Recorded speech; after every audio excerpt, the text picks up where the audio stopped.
बहुत समय पहले घने जंगलों के बीच एक महान संत निवास करते थे। उन्होंने वर्षों तक कठोर तपस्या की थी। वे केवल फल और हरी पत्तियां ही भोजन के रूप में ग्रहण करते थे। इसी कारण लोग उन्हें प्रणत कहने लगे। उनकी तपस्या इतनी प्रबल थी कि जंगल के सभी जीव जंतु उनके आदेश का पालन करते थे। शेर, हिरण, पक्षी सब उनके नियंत्रण में थे। संत की शक्ति और यश चारों दिशाओं में फैल चुका था। एक दिन संत अपनी कुटिया की मरम्मत के लिए लकड़ी काट रहे थे। तभी अचानक कुल्हाड़ी फिसल गई और उनकी उंगली कट गई। संत ने जब उंगली की ओर देखा तो वे चकित रह गए। खून बहने के बजाय उंगली से पौधों का रस निकल रहा था। मैं कितना पवित्र हो चुका हूँ। अब मेरे शरीर में रक्त नहीं बल्कि वनस्पतियों का रस बहता है। ये सोचकर वे अत्यंत प्रसन्न हो गए, लेकिन साथ ही उनके मन में घमंड ने भी जन्म ले लिया। अब वे स्वयं को संसार का सबसे पवित्र व्यक्ति मानने लगे। भगवान शिव यह सब देख रहे थे। उन्हें संत की तपस्या पर प्रसन्नता थी, परंतु उनके हृदय में पनपता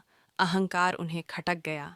भगवान शिव ने एक बूढ़े व्यक्ति का रूप धारण किया और संत की कुटिया पर पहुंचे। बूढ़े ने विनम्रता से पूछा, महात्मा, आज आप इतने प्रसन्न क्यों हैं? संत ने गर्व से सारी बात बता दी, अपनी उंगली, पौधों का रस और अपनी पवित्रता का बखान किया। बूढ़े व्यक्ति ने शांत स्वर में कहा, यह रस तो पेड़ पौधों का ही है, लेकिन महात्मा, जब ये पेड़ जलते हैं तो अंत में क्या बचता है? संत कुछ सोच ही रहे थे कि बूढ़े ने आगे कहा, अंत में केवल भस्म ही शेष रहती है। यह कहते हुए बूढ़े व्यक्ति ने अपनी उंगली काटी। उससे न खून निकला, न रस, केवल भस्म, राख निकलने लगी। संत स्तब्ध रह गए। उसी क्षण उन्हें समझ आ गया कि उनके सामने कोई साधारण व्यक्ति नहीं बल्कि स्वयं भगवान शिव खड़े हैं।